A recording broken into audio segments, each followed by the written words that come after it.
திமுக விஜய் தனித்து நிக்க தான் வேண்டும் அப்படின்னு சொல்லி திமுக வந்து விஜய் வந்து பாஜக கூட்டணி போக மாட்டாருன்னு பேசுறதாக நம்ம பார்க்க முடியாது. அதிமுக என்னன்னா விஜய் வந்து தங்கள் கூட்டணிக்கு வந்து விடுவார் அப்படிங்கிற ஒரு நம்பிக்கையில பேசுவதாக நம்ம பார்க்க முடிகிறது.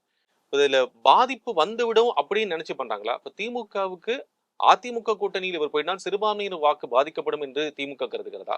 இல்ல இவங்க வந்து விட்டா நமக்கு லாபம் கிடைக்காம போயிடும், அது திமுக மீண்டும் வெற்றியேறுன்னு அதிமுக நினைக்குது.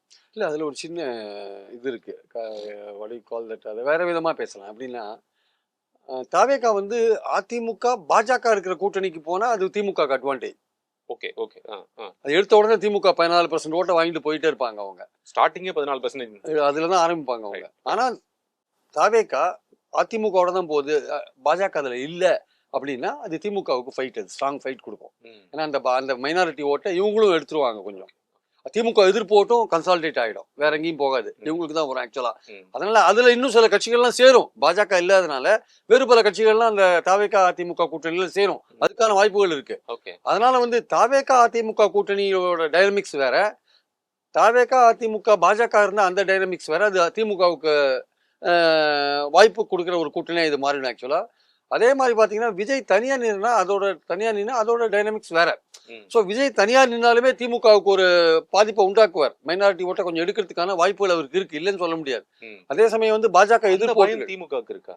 அந்த பயம் திமுகவுக்கு இருக்கு சார், கண்டிப்பா இருக்கு. அதிமுக வந்து டெஸ்பிரேட்டா இருக்காங்க, விரக்தியா இருக்காங்க.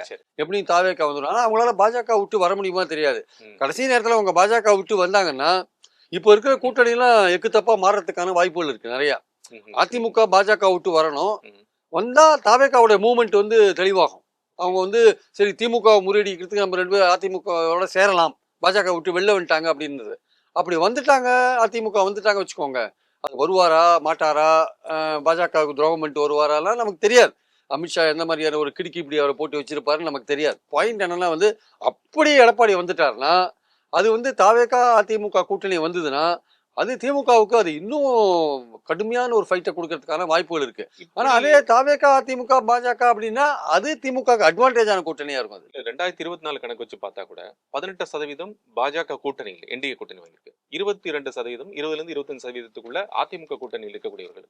ஒருவேளை இப்ப அதிமுக பாஜக கூட்டணிக்குள்ளேயே விஜய் வர்றதாக கூட ஒரு காம்போசிஷன் வச்சு விட்டா குறைஞ்சபட்சம் ஒரு 10 சீட்னா ஆட்சி பிடிப்பது தேவையான 40-45 சீட்டு தாராளமா கன்சாலிடேட் ஆயிடுமே உங்களுக்கு. அது அரித்மேட்டிக்கா பார்க்கக்கூடாது, கெமிஸ்ட்ரியா பார்க்கணும். ஓகே, பாஜக அங்க இருக்குல்ல, அதனால ஓட்டுகள் அது இழக்கிற வாய்ப்பு தான் அதிகமா இருக்கு. நீங்க சொல்ற 45% வராது நேரடியா, அந்த கூட்டல் அப்படி போட முடியாது. அங்க அரித்மேட்டிக் ஒர்க் அவுட் ஆகுது, கெமிஸ்ட்ரி ஃபெயில் ஆயிடுது அங்க ஆக்சுவலா.